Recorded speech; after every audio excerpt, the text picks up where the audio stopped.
Escutaram aí, pessoal? Nós temos KDV aqui, ó, e ela tá com essa zoada. E essa zoada aí, ó, ela é o tanque. É o tanquezinho aqui, ó, que tá frouxo, ó. Esse parafuso do tanque, ó. Tivemos que desmontar ela todinha, ó, pra tirar a carenagem lateral, ó, pra tirar essa zoada. Esses parafusos aqui estão tudo frouxo, ó. Aí faz essa zoada aí, ó. Aí de novo. Vendo? Tô aí. Pronto, acochou. Deu certo.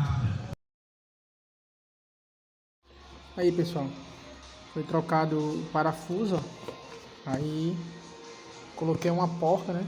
Aqui justamente para não ter perigo dele retornar de novo. Uma razoada era ele aqui, ó. Aí, para aproveitar logo, acochamos logo os 4 parafusos das bases tudinho. Ali outro, ó. Ali outro aqui, ó. Deixa se dá pra botar a mão aqui pra você ver. Tá aqui a chave. Aqui outro, ó.